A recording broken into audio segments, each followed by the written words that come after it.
حضرت عیسیٰ علیہ السلام اپنے کسی ایک شاگرد کو ساتھ لے کر کسی سفر پر نکلے۔ راستے میں ایک جگہ رکے اور شاگرد سے پوچھا، تمہارے جیب میں کچھ ہے؟ شاگرد نے کہا، میرے پاس 2 درہم ہے۔ حضرت عیسیٰ نے اپنی جیب سے 1 درہم نکال کر اسے دیا اور فرمایا، یہ 3 درہم ہو جائیں گے، قریب ہی آبادی ہے، تم وہاں سے 3 درہم کی روٹیاں لے آؤ۔ وہ گیا اور 3 روٹیاں لے۔ راستے میں آتے ہوئے سوچنے لگا کہ حضرت عیسیٰ نے تو 1 درہم دیا تھا اور 2 درہم میرے تھے، جبکہ روٹیاں 3 ہیں۔ ان میں سے آدھی روٹیاں حضرت عیسیٰ کھائیں گے اور آدھی روٹیاں مجھے ملیں گی، لہٰذا بہتر ہے کہ 1 روٹی میں پہلے ہی کھا لوں۔ چنانچہ اس نے راستے میں 1 روٹی کھا لی اور 2 روٹیاں لے کر حضرت عیسیٰ علیہ السلام کے پاس پہنچا۔ آپ نے 1 روٹی کھا لی اور اس سے پوچھا، 3 درہم کی کتنی روٹیاں ملی تھی؟ اس نے کہا، 2 روٹیاں ملی تھی، 1 آپ نے کھائی اور 1 میں نے کھائی۔ حضرت عیسیٰ وہاں سے روانہ ہوئے۔ راستے میں ایک دریا آیا۔ شاگرد نے حیران ہو کر پوچھا، اے اللہ کے نبی، ہم دریا عبور کیسے کریں گے جبکہ یہاں تو کوئی کشتی نظر نہیں آتی؟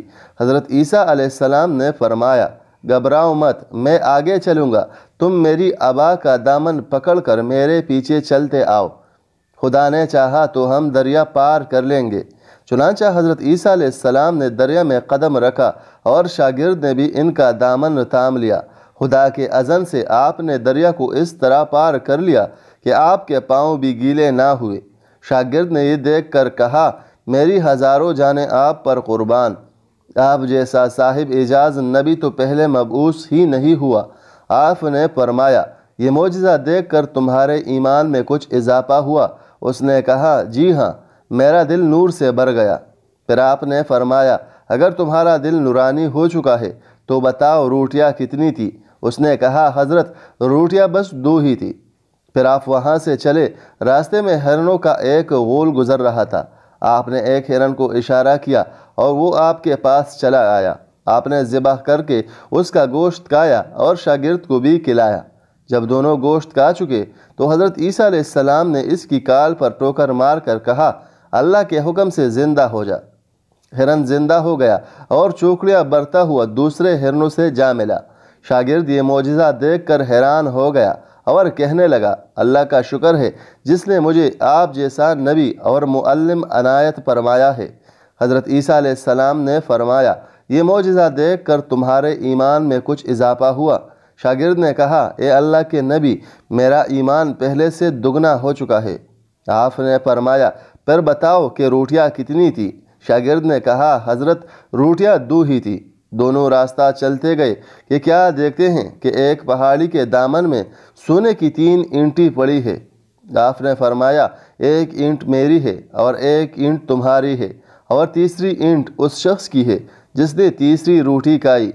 یہ سن کر شاگرد شرمندگی سے بولا، حضرت تیسری روٹی میں نے ہی کھائی تھی۔ حضرت عیسیٰ علیہ السلام نے اس لالچی شاگرد کو چھوڑ دیا اور فرمایا، 3 اینٹیں تم لے جاؤ۔ یہ کہہ کر حضرت عیسیٰ وہاں سے روانہ ہو گئے اور لالچی شاگرد اینٹوں کے قریب بیٹھ کر سوچنے لگا کہ انہیں کیسے گھر لے جائے۔ اس دوران 3 ڈاکو وہاں سے گزرے۔ انہوں نے دیکھا ایک شخص کے پاس سونے کی 3 اینٹیں ہیں۔ انہوں نے اسے قتل کر دیا اور وہ آپس میں کہنے لگے کہ اینٹیں 3 ہیں اور ہم بھی 3 ہیں، لہٰذا ہر شخص کے حصے میں 1 اینٹ آتی ہے۔ اتفاق سے وہ بھوکے تھے۔ انہوں نے ایک ساتھی کو پیسے دیے اور کہا کہ شہر قریب ہے، تم وہاں سے روٹیاں لے آؤ، اس کے بعد ہم اپنا اپنا حصہ اٹھائیں گے۔ وہ شخص روٹیاں لینے گیا اور دل میں سوچنے لگا، اگر میں روٹیوں میں زہر ملا دوں تو دونوں ساتھی مر جائیں گے اور 3 اینٹیں میری ہو جائیں گی۔ ادھر اس کے دونوں ساتھی نے آپس میں مشورہ کیا کہ اگر ہم اپنے ساتھی کو قتل کر دیں تو ہمارے حصے میں سونے کی 1.5 اینٹ آئے گی۔ جب ان کا تیسرا ساتھی زہر آلود روٹیاں لے کر آیا تو ان دونوں نے منصوبہ کے مطابق اس پر حملہ کر کے اسے قتل کر دیا۔ پھر جب انہوں نے روٹی کھائی تو وہ دونوں بھی زہر کی وجہ سے مر گئے۔ واپسی پر حضرت عیسیٰ وہاں سے گزرے تو دیکھا کہ اینٹیں ویسی کی ویسی رکھی۔ جب ان کے پاس 4 لاشیں بھی پڑی ہیں، آپ نے یہ بھی دیکھ کر ٹھنڈی سانس لی اور فرمایا، دنیا اپنی چاہنے والوں کے ساتھ یہی سلوک کرتی ہے۔